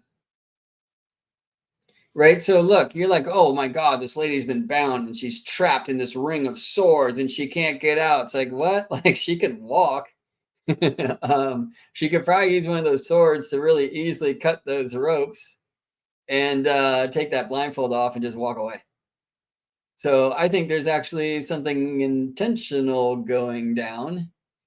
Interesting is she has her back to that castle. Maybe that even we could say is like the whole kind of village and she's like stepped away from the distractions. I see a foot on the earth and a foot in the water.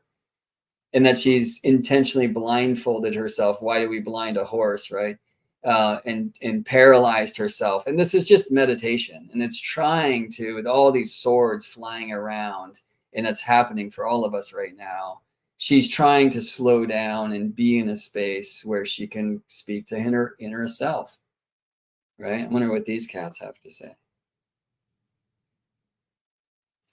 Refusal, denial. I don't think so. I think she's actually purposefully refusing and denying all of the information that's coming through so that she can do her and move to this next place. Now, this is the card associated with the second 10-degree division of Gemini where Mars and Jupiter are now. And it's said to be Mars in Gemini. So Mars has a dignity in this moment in this particular square. And you can see Mars in this kind of duel that's happening that maybe this cat's remembering. Did he kill somebody? Is that in his ancestry?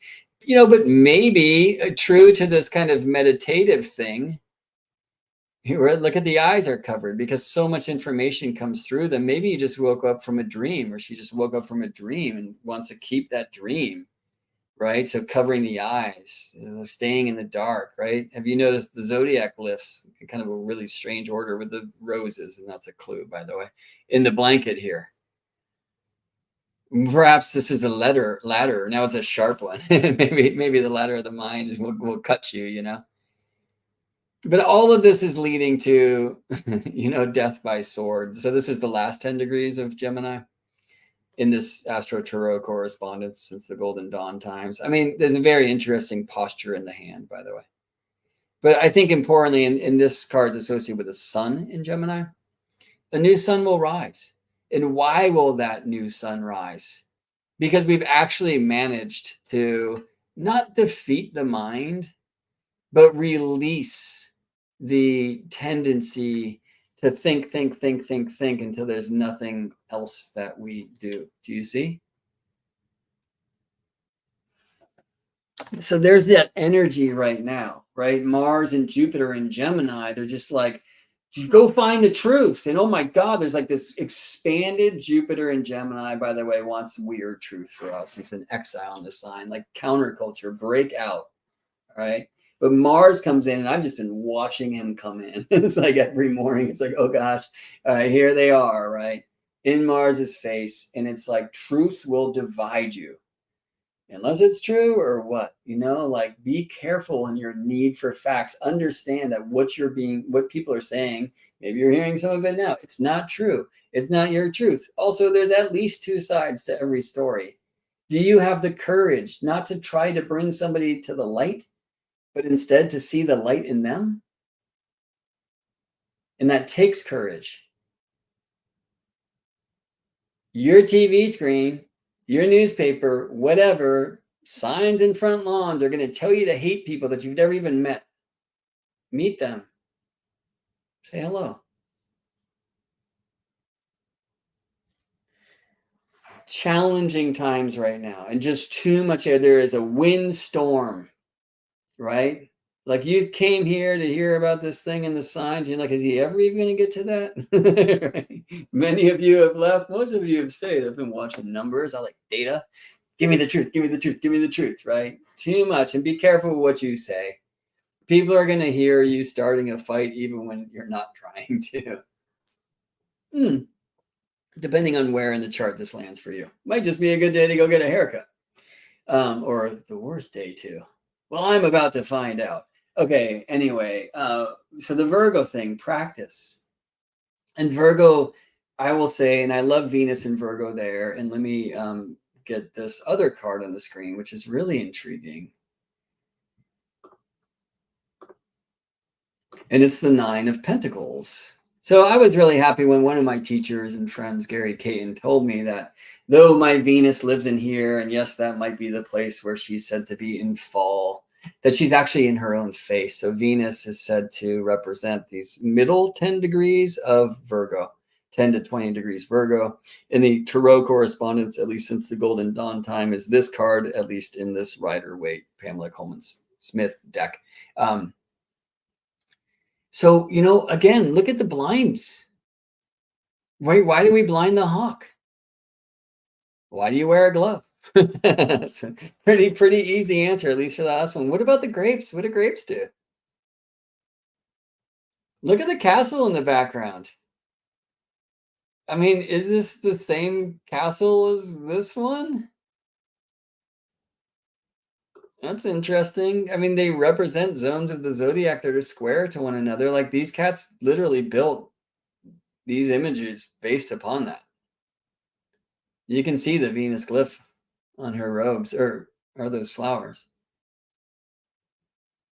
I mean, this one, and I'm sorry, this one is not square to this card. It is square to this card. This is the second face of Gemini. This is the second face of Virgo. This is said to be Mars in Gemini. This is said to be Venus in Virgo. Can you believe that Venus in Virgo is the one that the astrological tradition has a harder time with? When you look at these two images?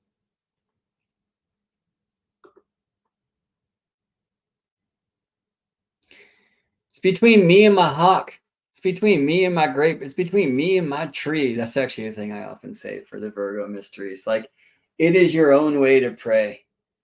It is finding your virginity. It is releasing yourself, reclaiming your own diet. And I don't only mean what you eat, what comes in, finding a purity. And that's up to you, right? Finding a spiritual practice, not just path. That's a Sagittarius word, practice, Virgo word. We got to sit down, we got to do the thing. Maybe it is not eating for 4 years. Hopefully not. Don't do that. Okay. But whatever it is. And you certainly not, nobody else is going to come in here and tell you what to do. The priestess energy, there's a lot of sovereignty in it. It's quite important. And by the way, the sign of Virgo is now aligned with the lion. There's a much kind of sovereignty combo going on there, right? And have the courage to do you and be you and to find your connection, your path, your practice of spirituality or whatever it is. I mean, you can see how this goes towards computer programmer if there's no room for spirit to get in. We want details and systems and a practice and big gulp and right. You can see how it goes towards cynicism because like when we're about purity, then we can see the places where the temple is not tidy. All right, well, so clean it up, but don't tell me about how I'm supposed to do me unless I ask, you know? So we sit for a bit and we practice, but don't get stuck there. Right. So, like, how often do we hear, okay, well, I'm just cleaning up aisle self. So when the next relationship comes in, it's like a beautiful one. And the more I work on me, like the more that my next relationship will be great. Cool. Well, you can do that until you're dead. So at some point, we get out of the lab and we get back into the field. There's a great image in one of the Indiana Jones movies where he's sliding a motorcycle through the library, running from the bad guys, and the kids in his class, he's a professor, are there, and they're like, "Oh, professor," and asking this student, he's like, "If you want to be a good archaeologist, you got to get out of the library," right? So the Sagittarius calling comes, and there's a tension here, right? Like, I want to be in my practice. This is how I pray. I mean, it's really hard, for example, to like keep your yoga straight when you're out on the road, right? That's shown in this like Virgo Sagittarius square, right? Like the fire there can be no fire without burning wood, but do the leaves want that? And for me, Sagittarius, well, Aries is the spark and Leo is the roaring flame. Once we fix that spark so it won't rage out of control, Sagittarius is the smoke that rises. It takes its own path and meanders on its way to the heavens. Well, Virgo can have a hard time with that. We want particulars. There's a detail, a goal orientation. There's the right way of doing something. We're not just going to wander around. Like it would Virgo of these four hates this particular presentation more than the rest of them do. Right? It's like, dude. This is why, by the way, if you know my work, I often make very detailed slideshows. Right? It's like it helps me stay on a path. Is Sagittarius a path? Yes, but it's not the path. There is no the path. Sagittarius is like most demonstrated in its shadow by the idiots running around the base of the mountain yelling to all the climbers that they're doing it wrong. As much as Sagittarius wants to find truth, it can get stuck in the idea that it has fundamentalism, these kinds of things, right? Like that can really show up in the Sagittarius mold if we are not careful. Like I would have never found astrology if I stayed true to this belief system that I was given. Which brings me to the idea of faith and Pisces. Right? So faith is not just believe the thing some preacher, some parent, some teacher told you to. Right? I was told by the preachers in my church, which was called science class, I was like, we used to think the earth was this flat. We used to think earth was the center of the universe, and now we know everything. Which of those statements was actually most ridiculous? Right? You idiots. Like you have to leave room for you to change, for you to grow. Set the intention, but don't get married or attached to it, right? Surprise fuels the thing, the journey. So funny because I live on a hill above an elementary school and I don't know what they're saying, but just when I finished that sentence, the loudspeaker came on with them ordering the kids in this way or that. Hopefully telling them to go out and play.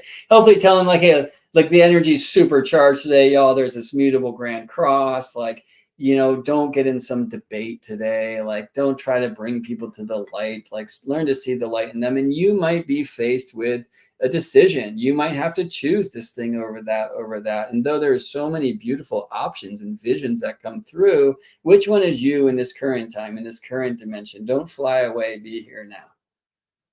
And the cross actually helps with that. That Mercury's retrograde at this time actually helps with this some. All right, so let's bring this thing through the slides. We're going to actually first introduce the planetary crew in this particular mutable grand cross. But let's just say in the signs in general. And let me make this a bit more aligned to a global image. And while I'm going to keep all of these planets on, I'm going to ask the computer to show me only the square. Do it. And then let's do another thing like this. All right, cool. Yes, there are asteroids and chirons and, well, chirons on here and other things that we could show. I hear you. By the way, here's a time when Moon came in with Mars and Jupiter at Aldebaran. It's like a week or so ago. Let me get this one back in. And then I just need to check over here. Yeah, you're seeing what I'm seeing. Cool. All right. So the Gemini, the winds that blow, we can figure it out in the things. Spirituality is found in the books. You just got to learn and ask and tell, you know? Okay. Talk story, right? Yeah, that's good, but it's not everything. No, you have to practice. You can't meditate by reading about meditation. You can't emulate a saxophonist by just listening to them alone. You need to wiggle your fingers and learn how to blow, you know. Sagittarius, like, go seek. And seeking is not believing. In fact, you're going to have to release your belief systems if you truly wish to seek and journey. Go to the faraway lands. Go learn how these people are bombing these people, even though they're literally reading from the same book. You know, be cultured, but be careful of your culture. Do you see what I'm saying? Like, expand, right? And then when you go out and you have the journey, which sometimes brings you to different truths that completely contradict what you thought was real and might challenge your wish to find spiritual truth through practice alone. You will find faith, which is not what they told you to believe in. Like I was told to keep the faith that astrology is utter nonsense. But rather, faith is that which you find to be true through your own journey, through your own experience. And though these are things that you can't smell, see, or especially show to another, you hold them to be true because it's real in your heart. And you realize once you get there that it's where we start and where we always are. Rain doesn't doubt.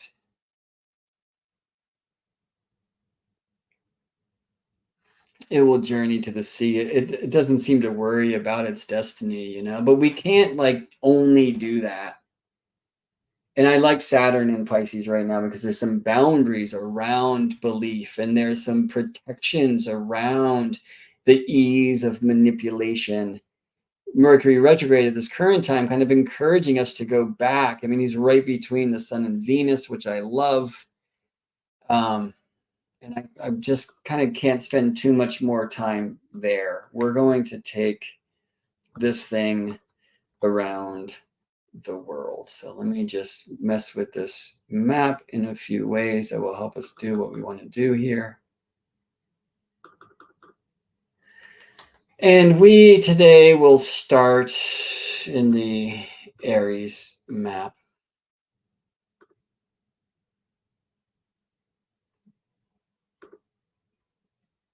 So let's go to a place where Aries was rising in the moment of this Jupiter-Saturn conjunction.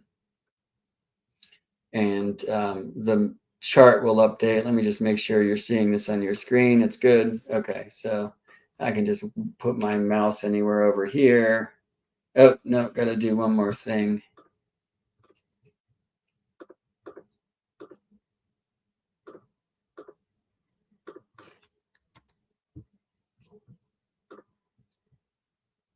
Okay, cool. So here's Aries rising space. So where is the cross? All right. So the Gemini bit's in the third. I mean, this is the wheel that everybody knows because modern astrology teaches astrology in such a way that zero Aries is always rising, which is not true.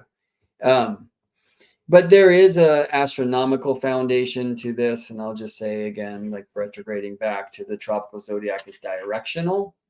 It is defined by Gaia's spine, the world tree, our rotational axis, which leans forever north towards the Tropic of Cancer, forever south towards tropical zero Capricorn, east of the center of Earth, not the east of San Francisco or New York, that's different, but east of the center of the Earth where there are no seasons, the one place we all share the heart of Gaia. East of that point is the Pisces Aries cusp, where the ecliptic norths the equator. And east is a place of new beginning. And that's why that place of the zodiac works like a global ascendant, which is part of the turning of the ages. Mysteries. Okay. So we're going to begin with Aries. You open up the potential to commit the greatest crime if you never get to Pisces because you talk about Aries too much. Anyway, so we're going to talk about all these too quickly. We do have this spirit, and then I'll encourage you to practice and then to find new truths and then to return back to what you always knew, because you have the ability now to protect yourself from manipulation and to look back at the belief systems that were put into you. What were you taught as faith? Open the soul to go out of bounds, which the moon is now well south of the Tropic of Capricorn. And let me show that to you right now. The Capricorn Tropic and Cancer Tropic, those are the bounds of the tropical zodiac, hence its name. The moon is way far from the Tropic of Capricorn now. She's in a place that the sun could never dream to go. The rising sign could never go. Like, she's out of bounds, y'all. So free your soul and let yourself to go into new places. All right. So there's something to learn. There's something to express. There's a skill that wants to happen. Maybe too many. Which one will you choose? There's this tendency to debate and prove yourself true. There might be challenges or just opportunities and experiences with siblings, neighbors, and other third house things. If you identify with the Aries mysteries, by the way, some will do this for your Aries sun sign or your Aries moon sign. If you know your ascendant, go there. And I can only talk about the whole sign frameworks. But if you see this more particularly expressed in different house systems of your choice, go there. You do you, okay? Venus is in the 6th. Do you have a practice that you love? Can you work on the heart? What calls you to give your gifts? What stimulates you to improve yourself so you can serve in this world? The moon, this deep out of bounds soul, in the 9th. Where is your soul called to explore? Maybe actually you can bring some heart and some nurturing. You can receive that by going to the place that you think is opposite of you. And again, looking into the challenges of belief systems, that's alive for all of us. That's the nature of these signs that do comply to the so-called natural zodiac of 0 Aries rising. Because again, this point is due east of the center of the earth, all right? What hides from you? Where are you unwilling to go into the shadow you don't know? What grounding can you have now as you go to explore those hidden things? What asks you to debate? What asks you to believe? What do you believe in? Is it right or is it wrong? Can you ask those questions without judgment so you can tune into some even more powerful expressions of that song, or even change the station and dance to a new jam? Taurus, where we find Gemini on the 2nd. Survival need. You know, it's funny, my alarm goes off just as I say that. All right, that's so alarming. Nobody wakes up from an alarm, or you can, but it's hard to keep the dream alive when you do. So close your eyes and stay in that space, perhaps. You're here, Taurus rising beings, to find the ability to receive, to ground, to live in the moment now. Can you release the tendencies of the rat race and embrace the pace of Earth's grace and the grace of Earth's pace? It's hard to when you need to be aware and to know. And there's a lot of energy here in this place. I mean, we would love to see this as this amazing opportunity for you to just receive abundance today. And hopefully that's true for you. Because if you're willing to practice passion and be in that place of exploring sensuality while staying true to your own sovereignty, there's an opportunity here that doesn't have to be stressful, but there is something about your own survival. You might find that this cross is invoking opportunities not to only consider who are you spending your time with, but there's an ability to be reborn in your spiritual quest by perhaps reflecting on past passions and maybe even crimes of passions and times of oh, challenge or trauma. But most importantly, there's an opportunity for a new dream to be born in how you value yourself, how you create in this world. You're being welcome to let something die so you can find new life in a community that better resonates with the dreams of your own heart and mind. Let's find our way to the Gemini mysteries. I've got this one. And so the Mars Jupiter thing will be quite personal for you. And you're finding some challenges probably that necessitate you open your heart to your roots, to your family, even those times from way back in youth where maybe you found the soil in which your particular tree was planted did not offer the nutrients that any young one should deserve. But this helped you become you. And if we bring gratitude even to the challenging times in life, we will understand more of not only where we are rooted in the moment now, but where we are rooted through our ancestral line back in time. What is the soul of relating? And how are you related to truth? Have you found quest mates that leave you free to explore the way that you need to, but also love spending time with you because they too are on a quest, on a path? And are you willing to slow down so that you can express and share some of the wisdom that you have found?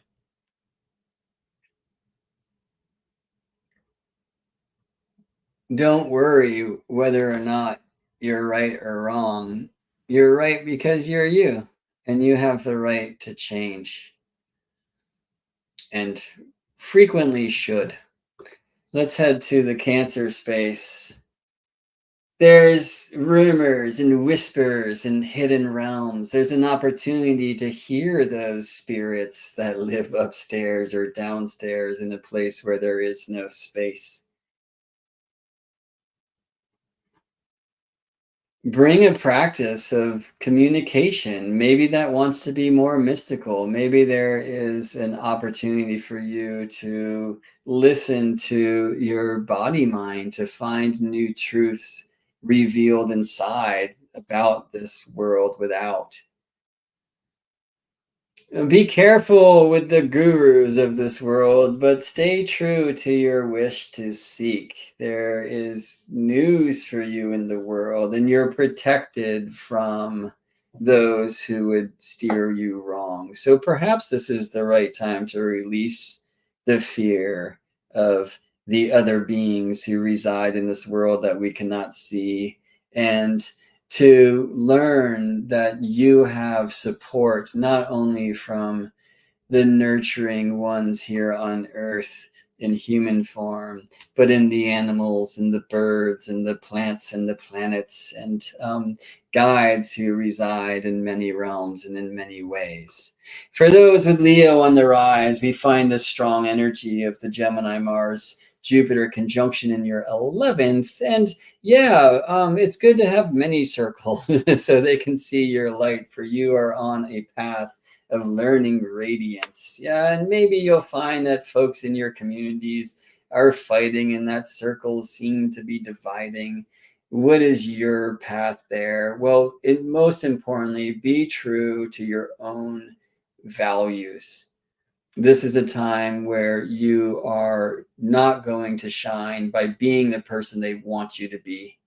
Rather be you and let them come to you, because there is wisdom in letting old things die so new things can be reborn. You have a passionate soul and it matters to you, and truth is a necessary goal, but it's a journey, not a stop along the way. Let's find our way to the Virgo mysteries, where the Gemini Mars-Jupiter are in the 10th.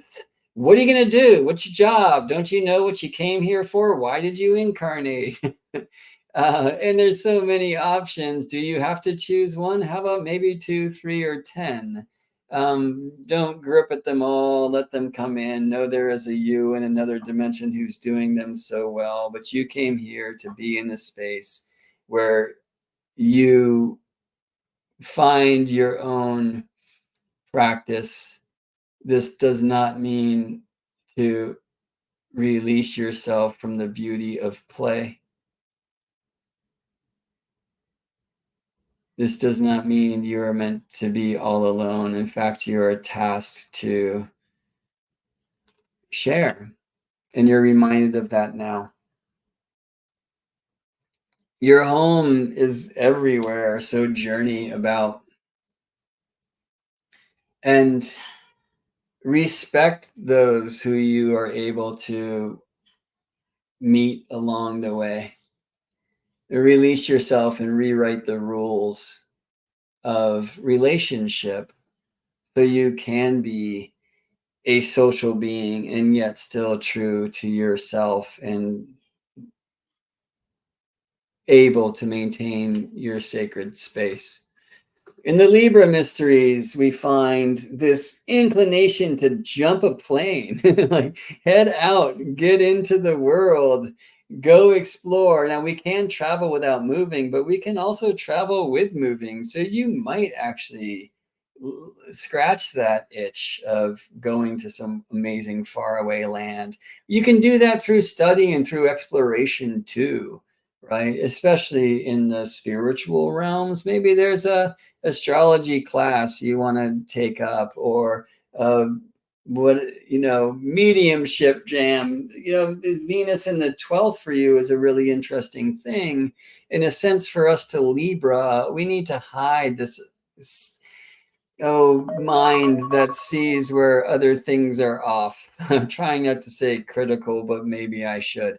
However, it's a very important tool. And let's remember that we are sourced in a place when we do have a love for a practice and a love for self and a love for our own sovereignty that helps us relate in such a beautiful way. We shouldn't lose ourselves to relationship. We shouldn't lose relationship to self. We want to find the place in between.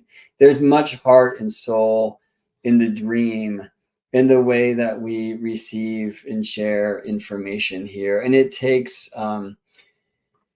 discernment, yes, but that doesn't mean we are meant to be separate. Rather, when we stay true to self and yet open to receive the stories we find shining in another's eyes, then we can be sovereign and together at the same time. In the Scorpio realm, there is a great energy to start anew.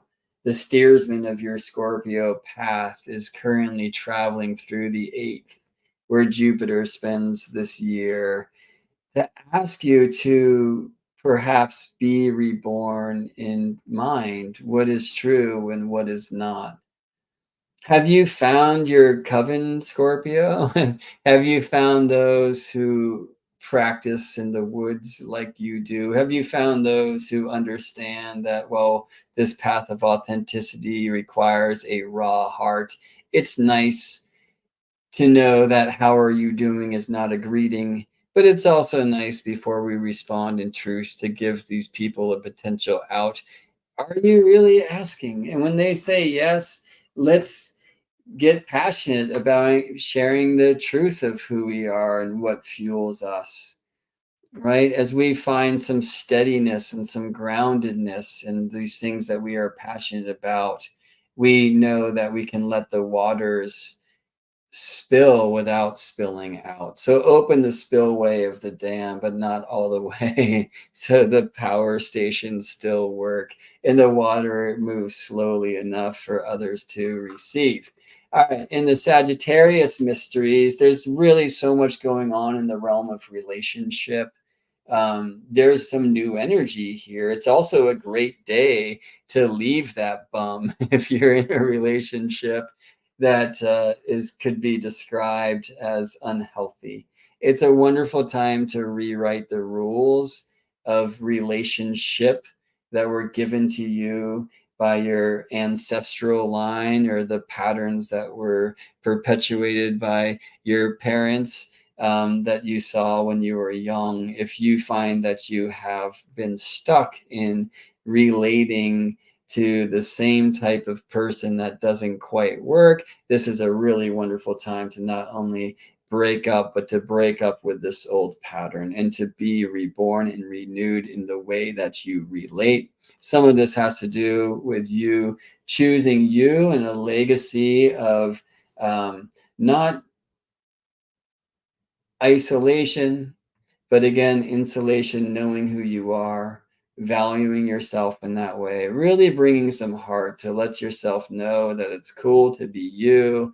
And rather than sharing something like, oh, I'm into astrology on the fourth date, where we just kind of sneak that out a little bit, share it before date one, and you'll find yourself spending time with people who are actually interesting because they're interested in you, not in the person that you were told to be, or especially the person you were told you're not allowed to be, right? That went a different way than I thought it might, but I gotta trust as it's coming through. Capricorn folks, we see this Mars-Jupiter in the 6th, right? And so there's a lot of energy around, again, this kind of calling of your sacred work. Now, many of us will become ill because we spend so much time toiling away at jobs that have nothing to do with our personal design. Is there something in that for you? Are you being lost in this path of eldership to this idea of responsibilities? Are you being asked to maintain some broken rules that actually will not serve the future generations? It's a really wonderful time to check in with like where you're at in the design of how you're giving your energy into this world. You have an opportunity to kind of realign and to share your own truth, and to learn to do this in a more heart-centered way, to know that that's okay. So studying in the realms of the heart, in the body mind, while you bring your soul to the hidden things and call on those who came before you and those who came before those who came before those who came before them to guide you in this beautiful intent of building a better world. Yes. So releasing the temptation to spend time with soapbox folks or to be one of those so that you can understand that the practice of living and exploring truth is going to come through a reclamation, or maybe an allowance to, for the first time in your life, be young and have fun. All right. The Aquarian mysteries find the Mars-Jupiter conjunction in the 5th. Yes, so much passion. That's right. The body is a thing and earth matters. And this isn't only in the mind, but it does live there too. But never miss an opportunity to dance. Is there some soul opportunity and community that will bring you into an opportunity to release some old way of cynicism or judgment that will let you really ground into a new abundance of being you. And there's a great image here. Again, I've said it, it's broken record stuff for me, but redundancy is built into every great space mission. Learn to see the light in them rather than trying to bring them to the light. and you will release any need to fight and receive and open the doors of love. All right, Pisces rising, folks. Thank you for your patience. You better be patient now because Saturn's long teaching you this lesson. There's a lot of energy to kind of uproot. Where are you coming from? Knowing that will help you go wisely into the future, if that's such a thing. You're on a path of compassion, and it's important to remember that though the tendency of the compassionate heart is to drill a hole in the bottom of your cup when spirit is filling you with water, you will eventually be drained, and you will simply become one of the thirsty ones, if not the most thirsty of them all. So instead, plug that hole that your compassionate heart has drilled in the bottom of your cup. It's forcing the water out at a weird rate, and people aren't enjoying the shower anyway. Plug that hole. Let these waters of spirit fill you, and let it then overflow. So people can shower in this beautiful warm water that's been warmed from your own heart. There's a purity in relationship opportunity here that's going to really allow you to express the soul of the spiritual truths that you've found in such a way that you step into the next level of your own legacy. Okay, so a weird way to play, but there you go. Yaz, thank you for saying that. Love you too. I wonder if we've met. Love your name. And would like to meet someday. And that being said, friends, a way that you can give back if you feel like you've received something here today is you could go to GeminiBrett.com and book a session at the sessions page. There's a donate link there if you'd like to buy me a cup of tea. That would be greatly appreciated. Or the short jam is GeminiBrett.com/donate. GeminiBrett.com/sessions will get you to a place where you can book a journey with me. Short jam is 30 minutes if you want to give it a go, or book a new client session if you want to spend some good time together. It's also a place where you can learn about and order a song of the soul, which is something from myself and one of those genius musicians I was sharing about before, Eric Deutsch, where we turn birth charts into songs, grand piano masterpieces, so you can dance to your music and get out of the head a bit, which is probably a good idea for all of us at this time. GeminiBrett.com/constellations is the place to go if you would like to join our journey. Align your star with ours. It's a paid membership group. We're still offering the maiden voyage price of only $16 a month. There's a different teaching every week. I teach once a month on Earth astrology. Phelan Shiva is actually teaching just in a few hours at 4 p.m. Pacific time. Every month she shares Astro Tarot and leads a circle, right? These are all places where we want to connect and share heart and mind and share thought and respect one another and journey into these mysteries together in fellowship. Amala Hall teaches an Astro Herbalism Jam every month, and Alyssa Luna an Astro Embodiment Jam every month. It's an amazing place. We'd love to see you there. Could really support the work, as I'm living in a little bit of fear of, oh, did I do the right thing when I left the engineering world to be a mystic? I know the answer is yes, but sometimes it does get a little stressful, doesn't it? All right. So we really appreciate you being here.